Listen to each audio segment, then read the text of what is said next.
Airstrike incoming.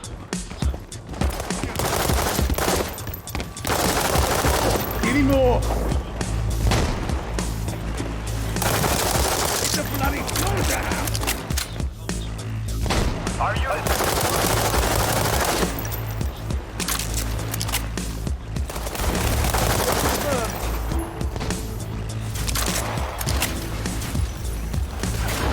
Our unit is area.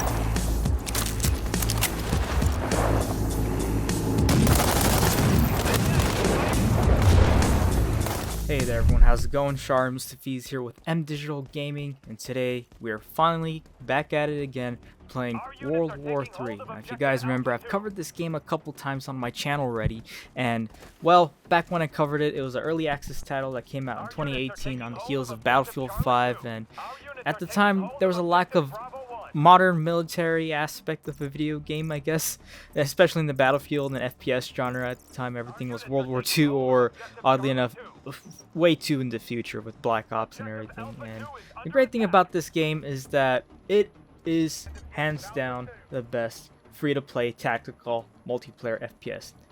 Sure, you're probably saying free-to-play. Yes, this game went free-to-play after dying, coming back, dying, and then coming back. I think it died 2 times and immediately just came back, and I think the right move for this game is to go free to play, especially when it's trying to compete with Battlefield and other games in the market. I don't think there's anything really on the market that's free to play on the from a tactical standpoint. It's pretty arcadey and well balanced as opposed to when it first started, in my opinion. And well, I have some clips from my first round, and you can see it's very explosive. The game has become totally different from when it had initially launched. You can pretty much do all the movements, but everything feels a little bit more polished and a little bit faster. And I die here like a dummy here, but as you can see, it's pretty, the TTK is pretty fast, and it's expected from a tactical sim. There are squad call-ins, and for example, I'm about to put down a drone here, and I just decided that today's video is just from my first round back into the game after I went free to play. This is hot off the heels right after I finished playing the Call of Duty open beta. If you want to check out the video up there, on that, it's in the cards above. But I just found it funny how the game is just so much more polished now. It's playing great. It's not as clunky as it was before. Shooting feels great. The gunplay is pretty decent. I had a lot of fun with the kill streaks right here. I mean, I literally just run over a guy with a drone, a land drone. I was gonna call it a freaking RC car or something, but it's funny how I was able to kill the guy. I do mess up here. I call in a drone strike, of course. This being a tactical sim, it is friendly fire is turned on, so I didn't practice proper missile falling, so I got killed by my own. I mean, that's how you get punished in this game. You can't go around team killing your friends and everything, and your teammates, and I found that to be funny. But if you have noticed, the Steam reviews for this game has suddenly dipped to mostly negative to when I was doing research for this game, and I quickly found out that because the game runs through a third-party launcher, that a lot of people weren't having a great time finding good servers or just trying to download the game in general. Personally, I have been blessed with a pretty awesome computer and really great connection, so uploading videos and downloading it wasn't too much of an issue. Maybe when I played the game, it was also pretty late at night, which is why you're not seeing me do a live commentary as I would do. But I gotta say, I popped off this round. I felt a lot like John Wick. I had like a HK rifle, and then I pull out a pistol and just whipped around, as you guys saw in the intro. But I have a few opinions about the game, and I wouldn't say this is like a definitive review. I'd highly recommend checking it out, considering that it's free to play, and so far there's no meta or mechanics to worry about where it feels like it's free to pay to win.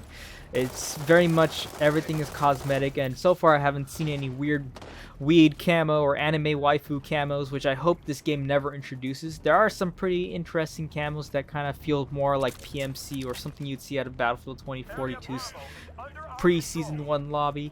The playable realism is great. Every shot counts. You can discover these realistic gameplay features. Like, I just love how I just dropped this guy and he doesn't realize he probably is blind because he dropped out right on top of me. But they've introduced a lot of better visibility issues. I mean, not issues, but a better quality of life, I suppose. Like, before, my main gripe with the game was how clunky the guns felt, how it bounced around a lot like how Modern Warfare 2's beta, where the gun would bounce around and recoil wasn't very much manageable, unless you started putting attachment on. But now, like, I have like the default weapon that I've been using since like day one, since I played this game in 2018, and it's great that it's there. Back to the visibility issues, I feel like I can see enemy characters a lot easily, especially since they have LEDs on their backpacks, and which is, I guess, is like a game that takes cues from Battlefield. It took cues from Battlefield 2042, and I always found it funny that it is.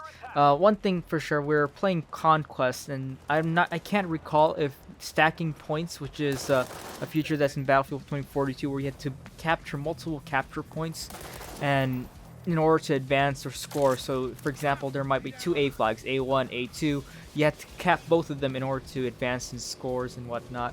Also, I noticed that there's a lot of environmental storytelling where if you're not paying attention to the minimap, or if you don't have the heads-up display mode, I hope there's going to be like a realism mode where there's no name tags or no heads-up display.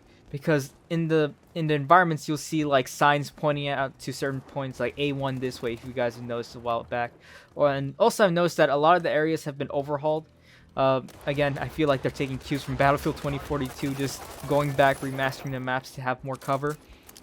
Now, my biggest gripe with the game right now is that it lacks what essentially the legacy Battlefield problem, where it takes forever just to run or get to a firefight, to get to where the fun is, where the action is happening, and it just takes forever just to get where I need to go. By the time I get there, it's like I get sniped out of a guy in the window, which I'm used to, you know, Battlefield.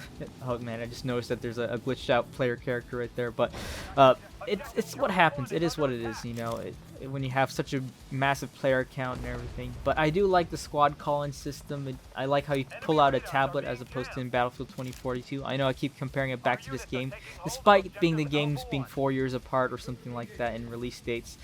Man, time flies if I do say so myself. But I like how you pull out a tablet. You can select what you're going to use, and for example, you can put down a UAV or call down a missile, or like you saw earlier, the land drone. The land drone is pretty fun to use, especially when you don't want to get caught up in a situation or everything.